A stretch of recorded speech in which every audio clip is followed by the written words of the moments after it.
जैसा कि आप जानते हैं कि किसी भी पदार्थ की प्रतिरोधक क्षमता उसकी लंबाई और क्षेत्रफल के अनुसार बदलती है। निकल कोरिनियम की 1 मीटर लंबाई की एक तार ली जिसकी चौड़ाई अलग है और उसके प्रतिरोध को मिलीमीटर के हिसाब से नापा गया। अगर तार सैकड़ी है तो उसका प्रतिरोध अधिक होगा, बजाय इसके चौड़ी तार का प्रतिरोध कम होगा। आगे हम इन सभी तारों को श्रेणी में जोड़ेंगे। जब हम अलग अलग प्रकार की तारें परिपथ में जोड़ते हैं तो एलईडी के प्रकाश की तीव्रता में फर्क आता दिखाई देता है। चौड़ी तार के लगाते ही एलईडी का प्रकाश बढ़ जाता है और पतली तार को लगाते ही प्रकाश घट जाता है। तार की लंबाई पर भी प्रतिरोध निर्भर रहता है। जब हम भूरी तार को सरकाते हैं तब परिपथ में निक्रोम तार की लंबाई में परिवर्तन आता है। अधिक लंबाई का अर्थ होता है अधिक प्रतिरोध। इसका निरीक्षण हम प्रतिरोध में हुए परिवर्तन और प्रकाश की तीव्रता के आधार पर कर सकते हैं। यही अभ्यास हमें एक ही चौड़ाई की पर भिन्न धातुओं के तारों को लेकर भी कर सकते हैं, या फिर समान लंबाई की पर भिन्न धातुओं की तारों को लेकर भी कर सकते हैं। कोशिश तो करके देखिए। संवाहक और विसंवाहक, सुचालक और कुचालक। सुचालक हम उन पदार्थों को कहते हैं जो इलेक्ट्रॉन के मुक्त संचार सहायक होते हैं। उसके विपरीत कुचालक पदार्थ इलेक्ट्रॉन के मुक्त संचार में बाधक होते हैं।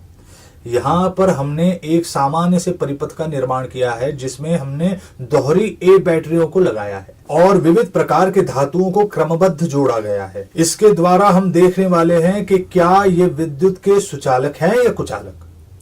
जब एलईडी बल्ब जल उठता है तब वो इस बात का द्योतक है कि वो धातु या पदार्थ सुचालक है। यूपिन ये धातु से निर्मित होती है और विद्युत की सुचालक होती है, पर दिया सलाई, प्लास्टिक से बनी पिन और इरेजर ये विद्युत के कुचालक होते हैं।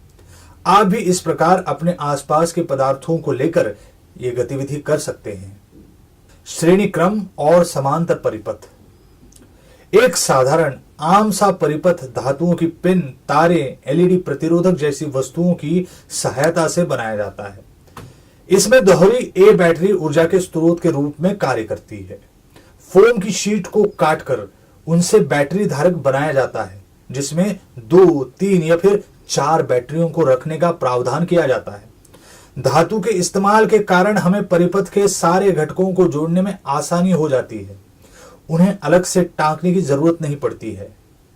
मल्टीमीटर इन इकाई का उपयोग विभवांतर को, विद्युत प्रवाह को और घटकों के प्रतिरोध को नापने के लिए किया जाता है।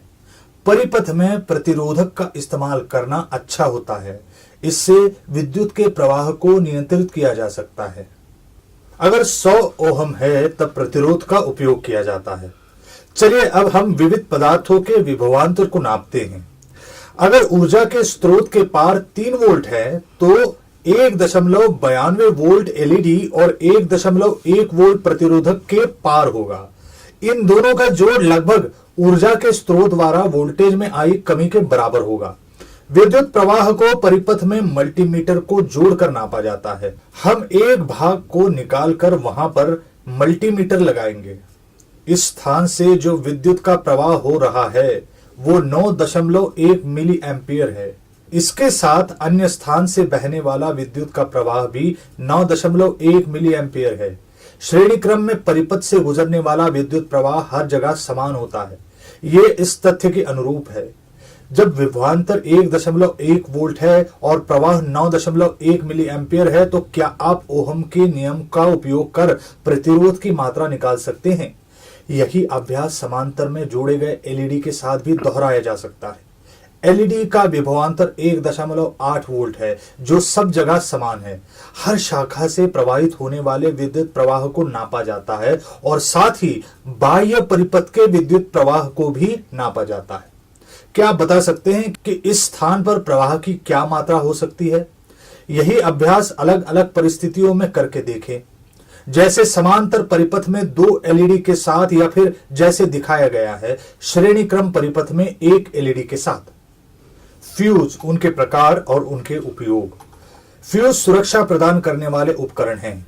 ये हमारे घरेलू उपकरणों की जैसे टेलीविजन, रेफ्रिजरेटर, संगणक इत्यादि की अधिक मात्रा में वोल्टेज या विद्युत प्रवाह के चलते रक्षा करता है। अधिक प्रवाह के चलते अनेक बार ये उपकरण बहुत गर्म भी हो जाते हैं या फिर खराब भी हो सकते हैं।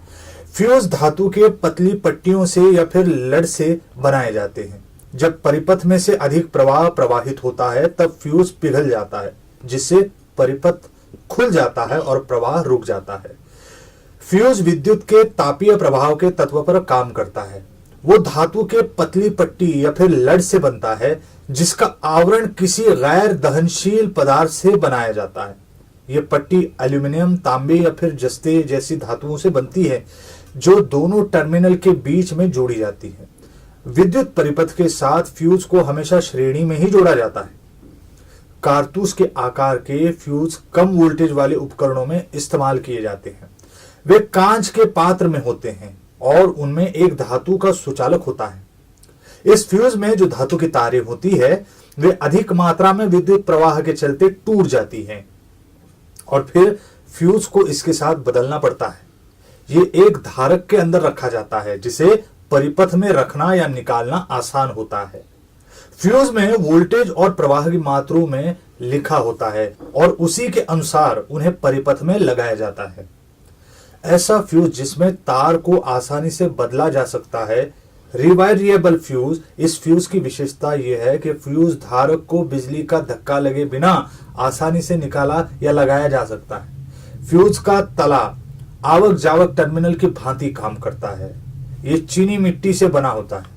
फ्यूज धारक जिसका काम फ्यूज को पकड़े रहना होता है वो टिन, तांबे, एल्यूमिनियम या फिर शीशे से बना होता है। इनका उपयोग घरेलू वायरिंग और लघु उद्योगों में किया जाता है।